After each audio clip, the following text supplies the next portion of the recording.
बोलो जयकारा बोल मेरे श्री गुरु महाराज की जय।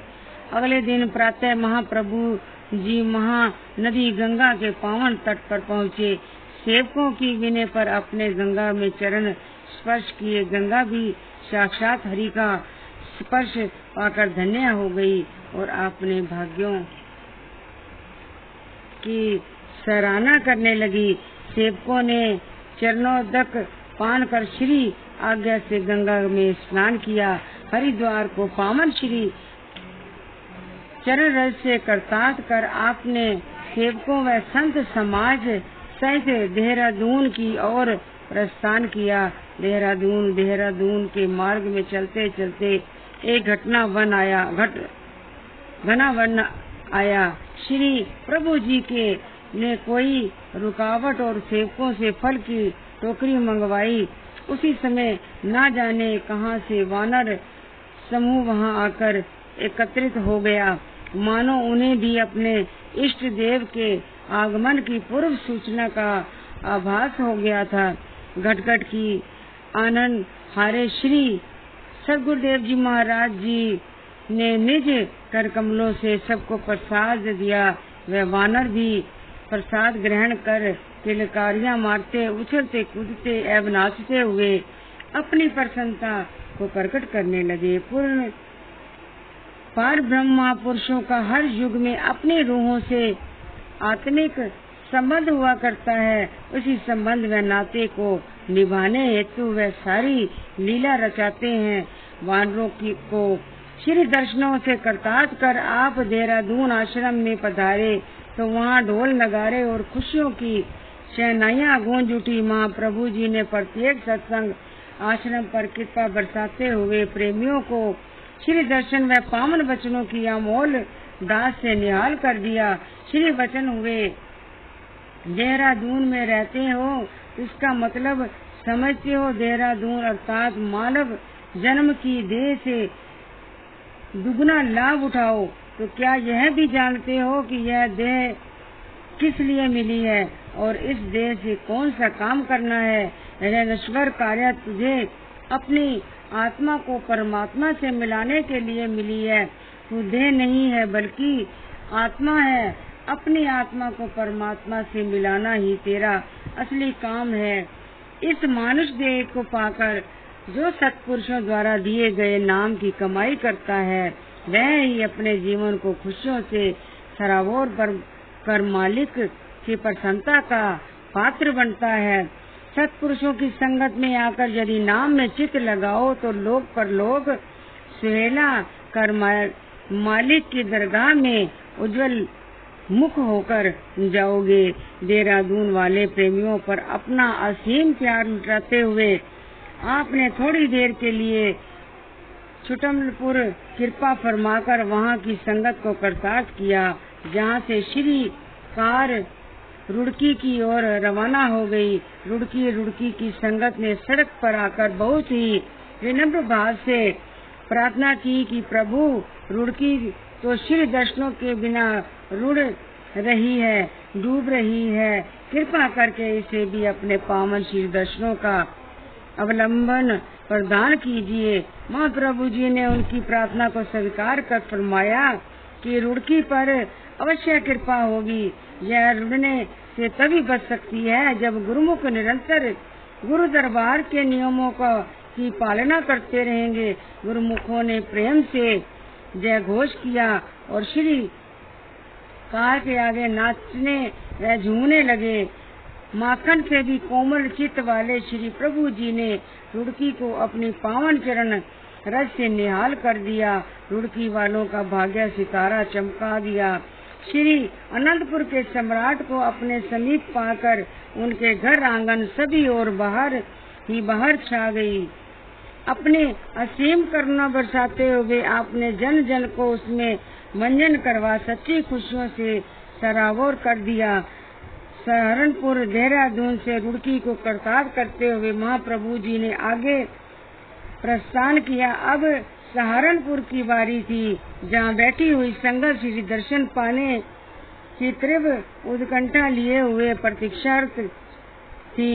श्री प्रभु जी ने शुभ आगमन का समाचार पाकर सहारनपुर में प्रत्येक आश्रम पर संगतों का सैलाब उमड़ पड़ा। दिल्ली व पंजाब से भी सहस्त्रों की संख्या में गुरुमुख जन श्री दर्शनों के लिए पहुंच गए। सब श्री प्रभु जी की एक झलक पाने को आंखें बिछाए बैठे थे। दूर से आती हुई श्री कार को देखते ही सब प्रेमी गुरुमुख जन आनंद मगन होकर जयकारे लगाने लगे और झूम झूम कर भजन गाते हुए अपनी हार्दिक खुशी को प्रकट करने लगे। प्रेमियों के प्रेम के उत्साह को देखते हुए आपने फरमाया, सहारनपुर अर्थात आप सब प्रेमी गुरुमुखों को पूर्ण सहारा मिला हुआ है। वह सहारा क्या है? संत महापुरुषों की सत्संगत में आत्मा को परमात्मा से मिलाने का साधन पाना। हम देख रहे हैं कि आप सबकी आत्मा आनंद और खुशी में झूम रही है। वह किस लिए कि आपको आनंद और खुशी का भंडारा मिल गया है। सतगुरु ही इस आत्मिक आनंद को प्रदान करते हैं और आज आपके प्रेम में आपके समक्ष खींचे चले आए हैं। यही भक्ति है, यही गुरुमुखों का जीवन है। भक्ति को कमाना ही सच्चा जीवन कमाना है। इस प्रकार सहारनपुर की समस्त संगत को अपने पावन श्री दर्शनों और शुभ आशीर्वादों का सहारा प्रदान कर भक्ति को अनमोल संपदा से उनके दामन भरपूर कर दिए। जब माँ प्रभु जी वहाँ से प्रस्थान करने लगे तो प्रेम रस में डूबी संगत के डेरे का बाट टूट गया। सबने श्रीकार को घेर लिया, मार्ग अवरुद्ध हो गया। प्रेमी जन रोके से भी ना रुकते थे। उन्हें भक्ति के नियमों की पालना करने का सुख संदेश देकर आपने वहां से काशीपुर की ओर प्रस्थान किया। काशीपुर में नए आश्रम का निर्माण हो चुका था। सभी प्रेमी जन दिल में यह आशा लेकर बैठे थे कि कब महाप्रभु आए और अपने निज कर कमलों से उस नीव निमृत आश्रम का उद्घाटन करे। गुरुमुख प्रेमियों के हृदय में खुशी से संपदित हो उठे जब ब्रह्म मुहूर्त में हंस गति से चलती हुई श्री प्रभु जी की कार ने उस आश्रम में प्रवेश किया। उधर सूर्य देव अपनी लालिमा लिए हुए नभ में अपने उदय होने का संकेत दे रहा था। उधर उसी पर प्रभास वेला में भक्ति और ज्ञान का दिव्य आलोक फैलाने महाप्रभु जी ने काशीपुर की धरा के भाग्य जगा दिए। आश्रम का हर कोना प्रेमियों का हृदय आगमन महाप्रभु की दिव्य दृश्य की आभा से जगमगा उठा। आज उनकी खुशी का वास्तव में कोई ठिकाना न था।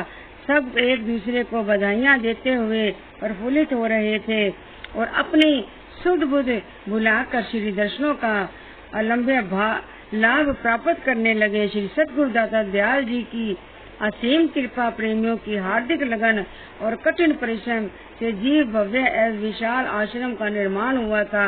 उसकी साज सजा देखते ही बनती थी। अब तो शुभ मुहूर्त की घड़ी भी समीप आ गई। 5 मई प्रातः 11 बजे के लगभग महाप्रभु जी ने दिव्य सिंहासन पर श्री परमहंसों की पावन प्रतिमाओं को निज कर कमलों से विराजमान किया। उनके मस्तक पर केसर तिलक लगाया, हार व पीताम्बर पहनाए। सब प्रेमियों ने प्रेम भरे स्वर में धरती अंबर को जयकारों की ध्वनि से गुंजायमान कर दिया। श्री आरती पूजा का कार्यक्रम हुआ। ऐसे प्रतीत हो रहा था कि देवता गण भी इस शुभ समागम में सम्मिलित होकर नभ से शुभ वशिष्ठ कर रहे हो। हाल, गैलरी, आंगन और यहाँ तक की सड़कें भी संगतों से खचाखच भरी हुई थी। माँ प्रभु जी ने भी उनमें प्रेम की वशीभूत होकर जो सच्चे आनंद की वशिष्ठ की उसका शब्दों में वर्णन नहीं किया जा सकता। श्री वचन हुए। आज इस विशाल आश्रम का जो निर्माण हुआ है, यह गुरुमुख प्रेमी जिज्ञासुओं के लिए भवसागर से पार उतरने का सेतु बन गया है। आम दुनिया माया के दक्षिण सुखों में प्रबलित होकर असहनीय दुख उठा रही है, लेकिन महापुरुषों की कृपा से यह भक्ति का एक ऐसा केंद्र बन गया है जहां आकर गुरुमुखों को सच्चे नाम की दीक्षा मिलेगी। दुनिया के दुखों से छुटकारा पाने का साधन मिलेगा। इस आश्रम का नाम दिव्य धाम होगा। जो गुरुमुख यहाँ आकर श्रद्धा व प्रेम से श्री आरती पूजा व भजन सिमरन करेगा, वह निश्चय ही अगम व सागर से पार हो जाएगा और अपना लोक व परलोक सवार का सुख स्वरूप हो जाएगा।